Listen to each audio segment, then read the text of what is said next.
오늘 본문은 마태복음 우리가 처음부터 이렇게 지금 강해하면서 나오고 있는데, 마태복음에 5개의 설교가 있죠.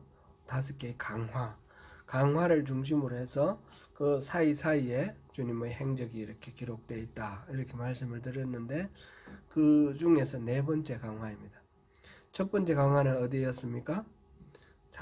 마태복음 5장에서 7장까지 이른바 산상순 이었고요. 두 번째 강화는 어디였습니까? 10장, 예수님이 제자들을 파송시키면서 선교를 어떻게 해야 되는지, 그 교회의 사명에 대해서 말씀하신 것이 두 번째 강화였습니다. 세 번째 강화는 어디였습니까? 13장, 천국에 대해서, 천국은 이렇다, 이렇게 말씀하셨고, 이제 네 번째 강화가 이 18장입니다. 그 다음에 5번째 강화는 24장부터 25장, 종말에 관한 이야기죠. 그래서 이 강화를 중심으로 보면 그 핵심은 한가운데 있는 천국. 예수님께서 사람의 몸을 입고 이 땅에 오신 이유는 바로 이 죄인들을 회복시켜서 하나님 나라의 백성으로 이렇게 천국으로 이렇게 안내하기 위한 그런 사명을 감당하기 위해서 오신 것입니다. 그래서 그 천국에 대한 이야기가 핵심이고, 천국에 가기 위한 여러 가지 이야기들을 배치해 놨습니다. 지난주 설교 내용 잠깐 한번 또 기억해 보시면 좋겠습니다. 예수님께서 가버나움에서 성전세를 내신 그런 사건이었습니다. 예수님은 성전 주인이신 하나님의 아들이시고 자신이 스스로 또 성전이시기도 하신데, 그러면 성전세는 내실 필요가 없는 거죠. 그럼에도 불구하고 자신의 권리를 주장하지 아니하시고 그 성전세를 받기 위해서 온 세관원이나 또는 아직까지 하나님이신 줄 온전히 모르는 예수님의 제자들, 그리고 주변에 있는 모든 사람들을 위해서 예수님께서는 기꺼이 그 성전세를 지불을 하셨습니다. 그것이 우리가 이제 받은 교훈은, 무엇이든지 우리가 내가 당연하고 내가 확실한 권리가 있으면 그것으로서 충분한 것이 아니라 항상 상대도 생각하고 또 상황도 배려해야 되는 그런 것이 우리에게 필요하다. 그런 내용을 우리가 살펴보았습니다. 정당한 권리도 이렇게 무조건 주장할 것이 아니라 배려해야 된다, 그런 내용이었죠. 그리고 이 일과 함께 지난주에 우리 2가지 에피소드 중에 2번째 거를 주로 봤는데, 첫 번째 에피소드가 뭐였습니까? 예수님의 순환 예고였습니다.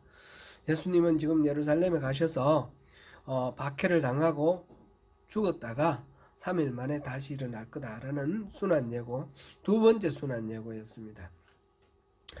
이제 그 이야기가 있고 이제 가버나움으로 들어가셨는 거죠. 가버나움으로 들어가셔서 오늘 이야기가 전개됩니다. 오늘 이 본문의 이야기는 마가복음 9장에도 나오고 누가복음 9장에도 나오는데, 전체적인 내용은 같으나 약간 어떤 차이가, 상황이 약간 다르게 되어 있습니다. 마가복음에 의하면 예수님과 제자 일행이 가버나움으로 가는 길, 그러니까 변화산에서 그 일이, 예수님이 모세와 엘리야를 만나고 별시할 일에 대해서 얘기하시고 영광된 모습으로 이렇게 나타나신 그것을 제자들이 봤죠. 그리고 산 아래 내려왔더니 또 귀신 들린 아이가 이렇게 있는데, 제자들이 아무리 쫓아내려고 해도 못하고 실패한 그런 사건 속에서 겨자씨 하나만한 믿음만 있으면 이 산들어 저리로 움직이라 그러면 움직일 거다. 예수님께서 그 믿음의 소중함을, 믿음의 권능을 얘기를 하셨습니다. 그러고 난 뒤에 이제 2번째 순환 예고 있었고 성전세 내고, 그래서 이제 가버나움으로 들어온 거죠. 이제 그렇게 들어오는 도중에 누가 크냐 서로 다퉜다라는 거예요.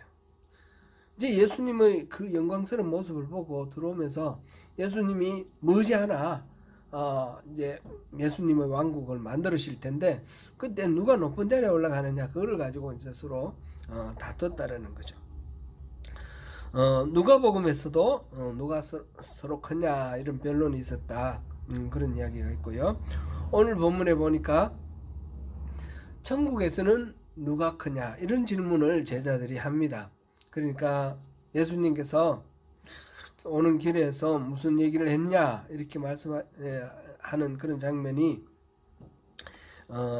마가복음 누가복음에 나오는데 이제 그게 곤란하니까 자기들끼리 서로 잘났다고 다툰 거니까 거기에 대해서는 가만 내려놓고 선생님 그러면 천국에서는 누가 큽니까? 이런 질문을 지금 하는 것이죠.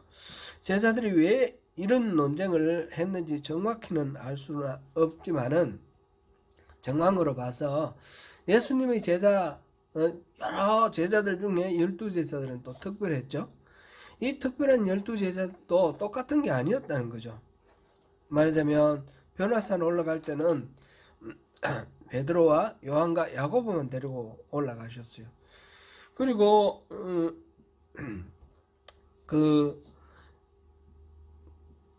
성전세를 내주실 때에 베드로에게만 그 물고기를 잡아가지고 그 입에서 나오는 그 안세겔 그 동전을 가지고 두 사람이 낼 수 있는데 베드로 거만 내주신 거예요. 다른 사람들 건 안 내줬고. 그러니까 이 제자들 사이에는 누가 더 총애를 받느냐 이걸 가지고 신경을 쓰고 경쟁을 하고 그런 마음이 있었던 것으로 이렇게 우리가 충분히 이해할 수 있습니다.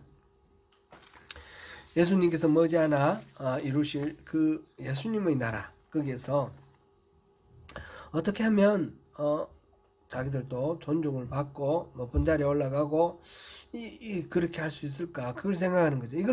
이 생각은 예수님이 꿈꾸시는 하나님의 나라하고 완전히 다르죠. 세상의 나라지 않습니까?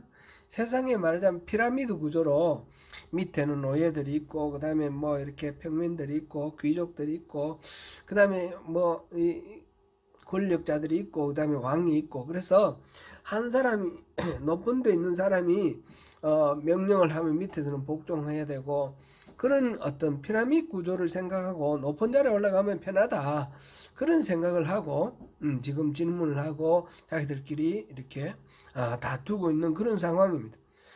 이런 상황 속에서 예수님께서 천국에서는 누가 큰지 우리 천국 백성들은 어떤 마음으로 살아야 되는지 그걸 말씀하시는 것이 오늘 이 본문 내용입니다. 천국의 하나님 나라에 말하자면 교회의 권세에 대해서 직접적으로 다루는 부분은 좀 더 뒤에 나오는데 18장 18절 이게 이제 핵심이죠. 그렇게 나오는데 오늘 부분은 그 이전에 하나님 나라의 백성 곧 구원받은 백성들의 모임이 교회 아닙니까? 교회에 모인 성도들은 어떤 마음으로 우리 하나님의 나라를 이루어 나가고 생각해야 될 것인가 그런 것이죠. 예수님께 제자들이 나와서 천국에서는 누가 큽니까? 이런 질문을 했는데 여기에 대해서 예수님께서는 어린아이의 이미지로 세 가지 답을 합니다. 첫 번째는 어린아이와 같지 않으면 천국에 갈 수 없다. 그 다음에 어린아이와 같은 사람이 가장 큰 자다. 그 다음에 어린아이와 같은 자를 잘 영접하라. 그런 내용입니다. 오늘 우리 특별히 우리 아와가 와서 우리도 어린아이가 있네요. 어린아이가 없었는데 아와 지금 몇 학년이에요? What year? Year 2, 3? Year 2? 이제 새해 Year 2 되는 거예요? 이번에 Year 3? Year 3 그래요. 우리 아와가 아주 어린이가 와서 그리고 어른들 설교 들으려니까 너무 힘들고 전에 같은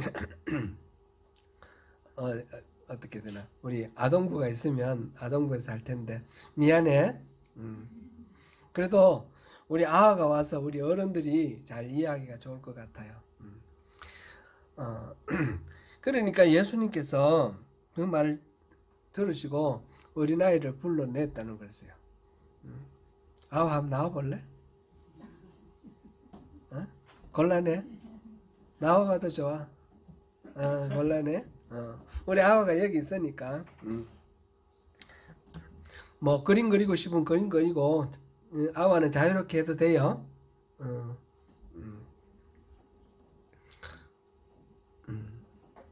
그래.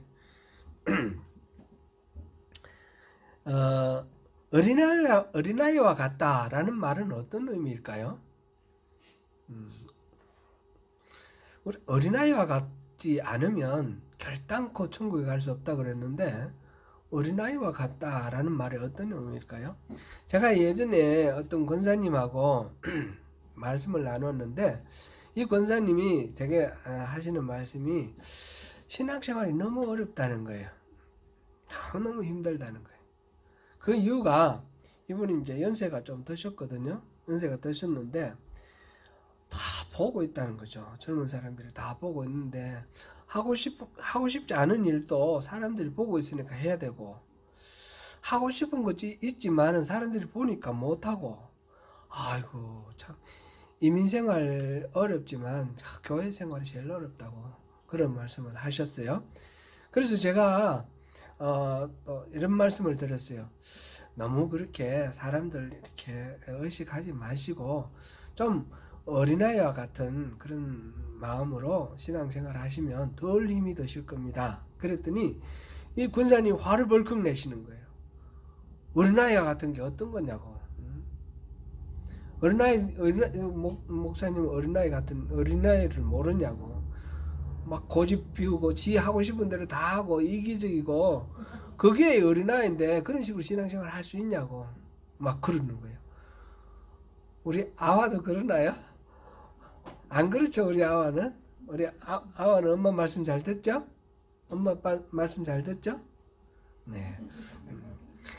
어린아이들은 자기중심적인 생각이 있는 것은 사실이에요. 이 자라면서 점점 성숙하면서 다른 사람들의 생각도 배려하게 되고 그러면서 사회생활을 익혀나가죠. 어린아이들은 그런 거 안 생각하고 그래서 인간은 죄인이라 그런 거를 어린아이를 통해서 알 수가 있잖아요. 갓난아기도 그렇잖아요. 엄마가 잠을 못 자서 죽든지 말든지 자기는 배고프면 앙앙 울어가지고 젖달라 그러고 자기가 볼일 보고 난 뒤에 자리가 축축하면 엄마는 어떻든지 간에 소리 질러서 울어가지고 자기가 원하는 대로 엄마를 부리는 거예요. 엄마는 완전히 어린아이, 특별히 어린아기일 때는 이 아기를 위해서 자기의 모든 것들을 다 포기하고 아기를 위해 봉사하게 그렇게 하죠. 그게 어린아이예요. 우리 인간은 그렇죠. 그런데 하나님께서 어린아이를 앞으로 불러내시고 이 어린아이와 같지 않으면 천국에 갈 수 없다 이렇게 말할 때 그런 특성을 얘기를 할까요? 이게 이제 말하자면 비유인데 비유는 무조건 그 모든 비유가 똑같은 거를 비유하는 건 아니에요. 우리 성경에 보면 어린아이도 그런 케이스에 해당되는 것이고 이를테면 겨자 같은 것도 누룩 겨자가 아니라 누룩 같은 것도 대부분 나쁜 영향을 끼치는 것을 말할 때 누룩 비유를 많이 합니다. 그러나 누룩이 밀가루를 부풀게 한다 이렇게 할 때는 선한 영향력을 말할 때도 그렇게 합니다. 포인트가 이 비유의 포인트가 어디냐를 우리가 주의 깊게 살피면서 그 비유를 봐야 되겠죠. 지금 현재 어린아이를 앞에 불러내시고 예수님께서 이 어린아이와 같지 않으면 결단코 천국에 들어갈 수 없다 이렇게 말씀하실 때 이 어린아이는 그렇게 세련되게 이렇게 뭐 교육받고 훈련받아서 본성이 다듬어지지 않은 순수한 그 상태를 얘기를 하는 거예요. 그래서 어린아이는 거짓말을 할 줄 모르고 있는 그대로 말하고 순수하고, 그리고 이 어린아이는 자기가 모든 것들을 다 할 수 있다라고 생각하지 않아요. 모든 것들은 엄마한테 말하면 엄마가 다 해결해 준다, 그렇게 엄마를 믿는 그런 경우이죠. 지금 여기서 어린아이와 같다라는 말은 바로 전적으로 엄마에게 의지하고 또 꿈이 먹고 거짓 없는 순수한 그런 어린아이의 품성을 이야기를 하고 있습니다. 그리스도인들이 하나님 나라에 가는 것은 이 어린아이와 같은 이런 순수함, 이런 절대 의존적인 믿음, 이것이 없이는 천국에 결단코 갈 수 없다라는 것입니다. 어떤 사람이 천국에 갑니까? 우리가 이제 교리로 보면 믿음으로 구원받아서 천국에 간다 그래요. 믿음이 아니면 천국에 갈 수 없다 그럽니다. 그 믿음은 뭡니까? 믿음이 바로 그겁니다.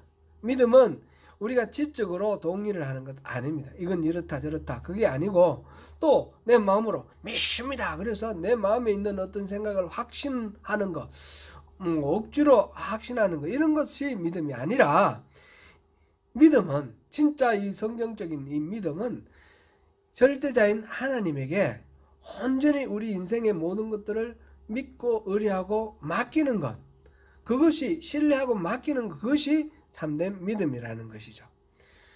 하나님을 믿는다 그러면 하나님이 모든 주권자시고 해결자시라는 것을 인정하고 받아들이고 하나님의 처분대로 따라간다라는 말이죠. 그게 믿음입니다.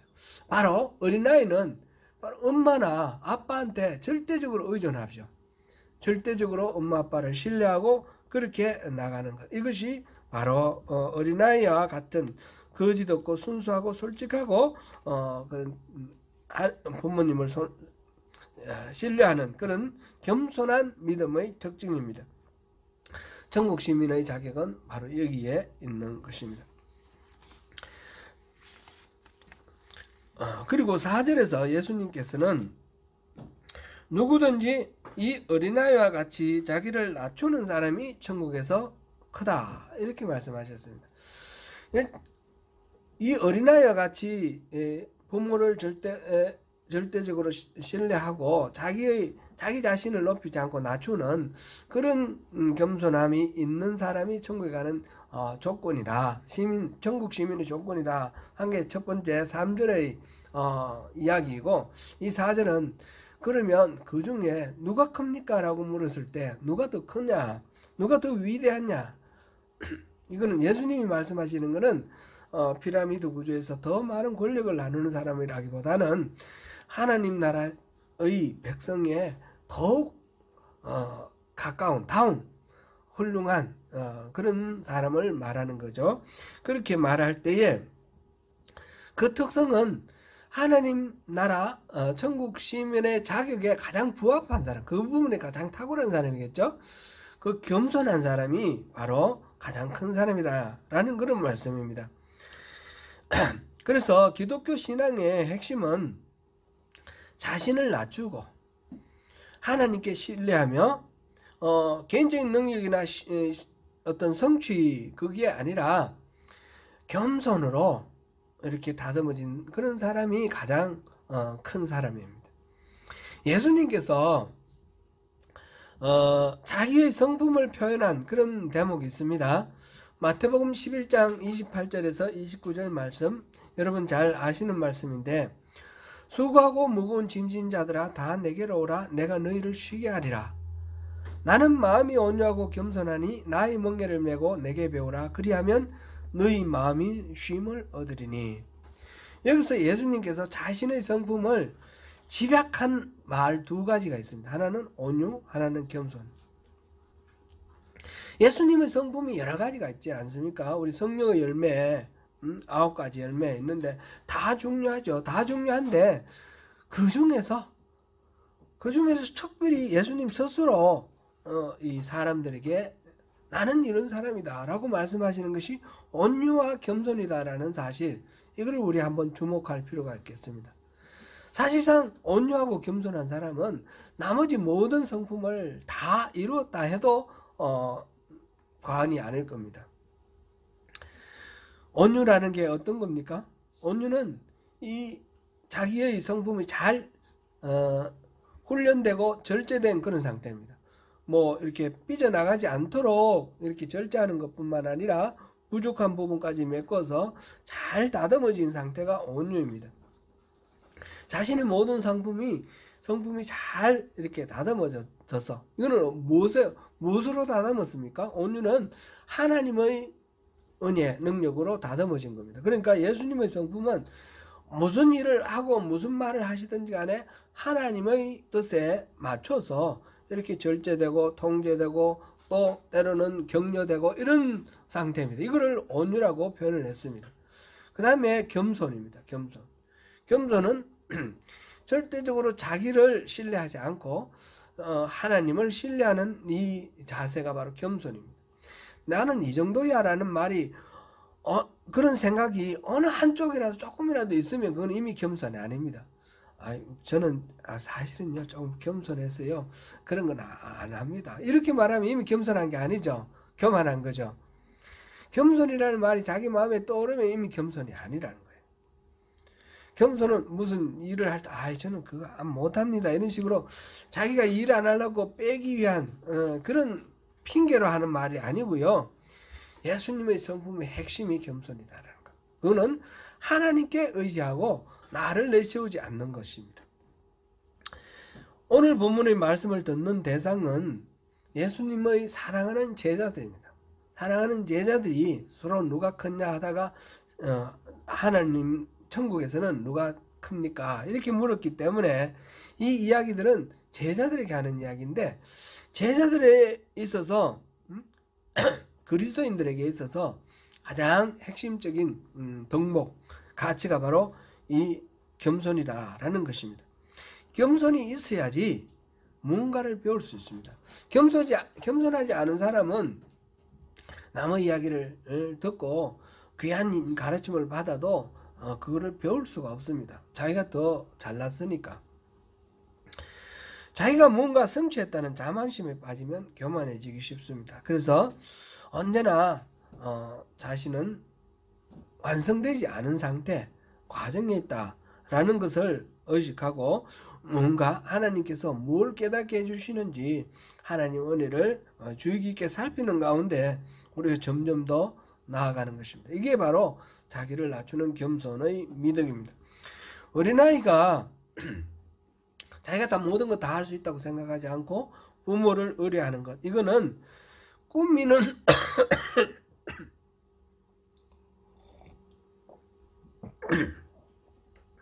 죄송합니다.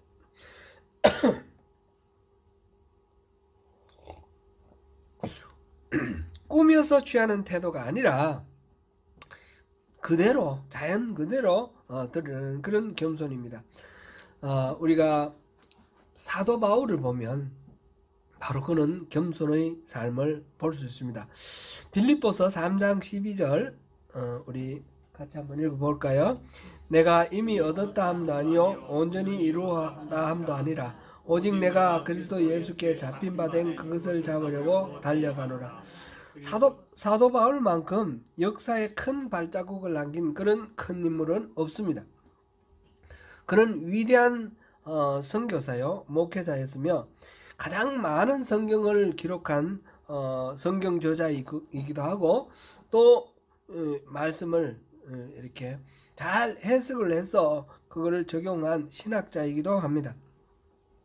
그의 위대함은 그가 스스로 이루었다라고 자만하지 않고 항상 새로움을 향하여 열린 마음으로 주님께 붙들림 받은 그것을 잡으려고 분투하면서 달려나갔기 때문에 가능했던 것입니다. 마음을 열어놓고 새로움을 향하여 열정을 태우는 것, 그것이 곧 겸손입니다. 그렇게 겸손하게 주님의 은혜를 구하는 자, 어린아이와 같은 그런 마음을 가지는 자가 천국에서 큰 자가 됩니다. 그리고 5절에서 또 누구든지 내 이름으로 이런 어린아이 하나를 영접하면 곧 나를 영접함이니 이렇게 말씀하셨습니다. 예수의 이름으로 영접하라는 말은 실제로 예수님을 대접하는 것처럼, 예수님을 영접하는 것처럼 그렇게 받아들이고 이 어린아이를 이렇게 포용하라, 그런 뜻입니다. 크리스찬으로 살아가는 삶의 기준과 원칙은 무엇을 하든지 그리스도께 하듯 하는 것입니다. 에베소서 6장 5절에 보니까 종들아 두려워하고 떨며 성실한 마음으로 육체의 성전에게 순종하기를 그리스도께 하듯 하라 그랬습니다. 우리가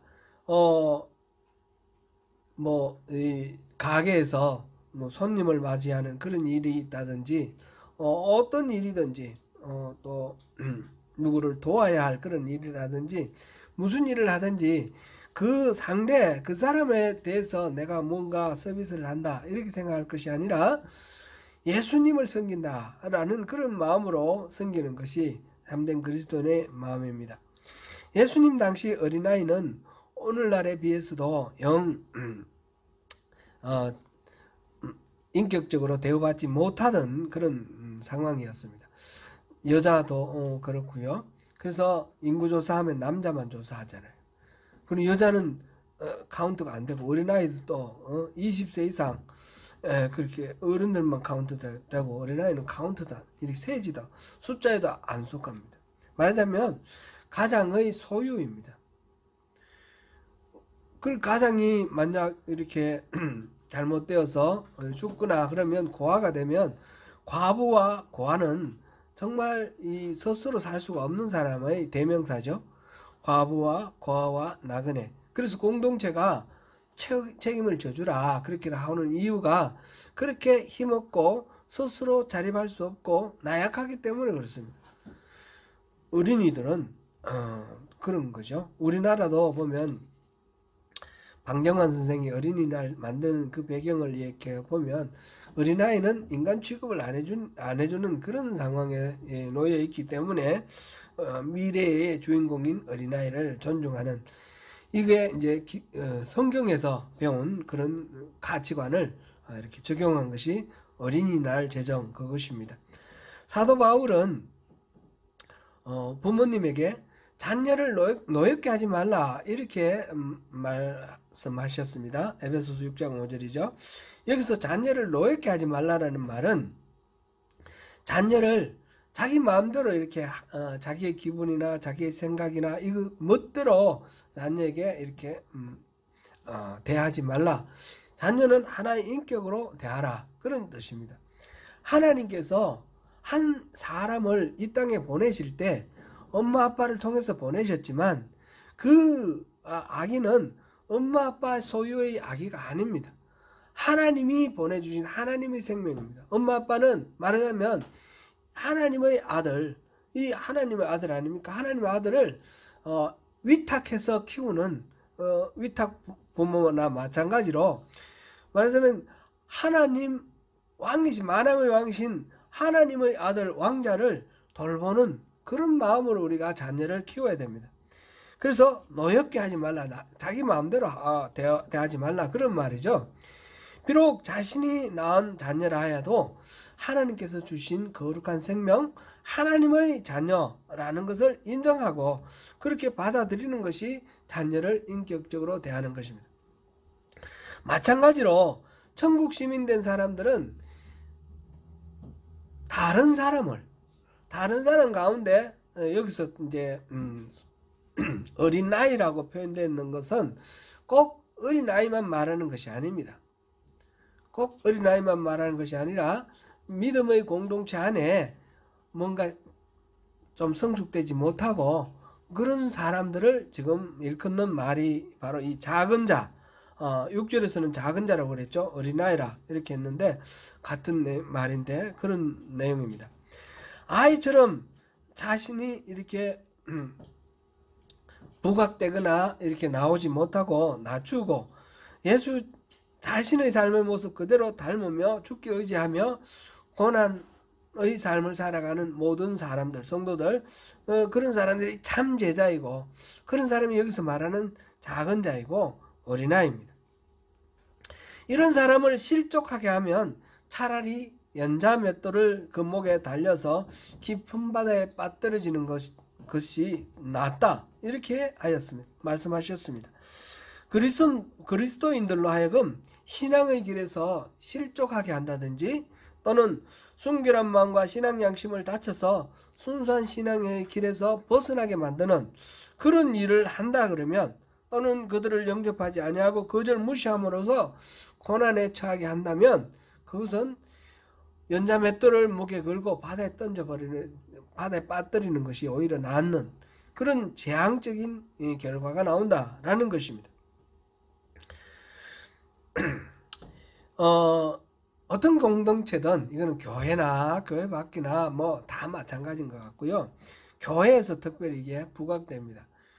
교회는 모든 결점이 없는 거룩한 사람들만 모이는 곳이 아니죠. 모든 말하자면 죄인들이 모이는 곳입니다. 그 중에서 또 이렇게 하나님 말씀으로 이렇게 스스로를 절제하면서 살아가는 과정 속에서 모임마다 보면 조금 남들과의 관계를 어렵게 만드는, 그래서 자기 스타일만 고집한다든지 또는 매사 자기가 뭐 중심이 돼야 된다든지 이런 식으로 하는 분들이 있어요. 경우에 따라서는 이런 경우에 문제들이 발생하고 그렇기 때문에 트러블 메이커 이렇게도 얘기를 하고 그러는데, 저기 목적이 이끄는 삶, 릭 워렌 목사님이 쓰신 그 책에 보니까 그런 경우를 특별히 기도가 필요한 사람 이렇게 표현을 했더라고요. 참 적절한 표현인 것 같아요. 우리가 내게 어떤 불편한 사람이 있으면 그 사람을 나쁘게 평가하고 정죄하고 도장 찍어버리는, 낙인 찍어버리는 그런 식의 생각을 하지 말고 더 많이 기도해주고 특별히 기도가 필요한 사람이다 이렇게 생각을 해야 될 것입니다. 그렇지 않고 내 식으로, 저마다 내 식으로 해서 그런 사람들이 말하자면 따돌림 당하거나 외톨이 당하고 이래서 뭐 신앙생활을 하는데 어떤 장애를 일으켜서 이 사람이 떠나갔다. 이게 무슨 교회야? 그러고 이제 떠나갔다. 그렇게 생각하면 그런 경우는 말하자면 실족하게 한 거죠. 실족하게 한 거. 실족이라는 말 지난주에도 우리가 실족이라는 단어가 나왔는데, 그냥 길 가다가 약간 삐끗하게 해가지고 다시 이제 바로 걸을 수 있는 그런 걸 얘기를 하는 것이 아니고 덫에 걸린다 그런 뜻이라고 그랬습니다. 헛디뎌서 그 함정에 빠지는 거예요. 함정에 빠져서 이 정상적인 이 길로 갈 수가 없는 그런 상태. 그게 실족하는 거다. 그런 말씀을 드렸는데, 우리가 이제 천국 시민에 대해서 예수님이 지금 말씀하고 계십니다. 그래서 이 어린아이와 같지 않으면 천국에 못 들어가고, 이 어린아이와 같은 자가 큰 자다 그랬고, 이 어린아이를 예수 이름으로 영접을 해야 된다는 거죠. 영접하지 않으면 그거는 오히려 우리가 실족하게 하고 이러면 큰 재앙을 받게 되는 그런 것이다. 오늘 말씀의 요지가 그것입니다. 그래서 그 뒤에 실족하게 하는 일들이 없으면 좋겠는데 실족하는 사람들은 화가 있다. 그래서 8절에 보니까 손이나 발이 실족하게 하거든 손이나 발을 끊어버리라. 9절에는 눈이, 여기 범죄라는 말, 여기서 9절 내 눈이 너를 범죄하게 하거든, 이 주석이 붙었죠. 밑에 보면 실족하게 이렇게 됐습니다. 같은 말입니다. 네 눈이 다른 사람을 실족하게 하거든 눈을 뽑아버려라. 손발 없고 눈 없고 해서 천국 가는 것이 낫지, 그 눈 멀쩡하게 해서 이 심판받으면 오히려 더 안 좋다 이런 얘기죠. 이 말씀, 비슷한 말씀이 마침 우리 그 매일 성경 우리가 큐티 하는데 어제 있었던 본문에 비슷한 말씀이 나왔죠.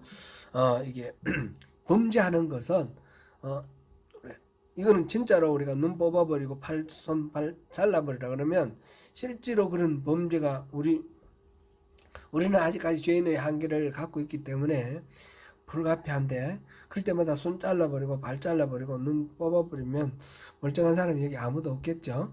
이거는 문자 그대로 그렇게 하라는 뜻이 아니라 그런 철저한 마음으로 실족하지 않도록 하고 범죄하지 않도록 하라, 그런 말씀입니다.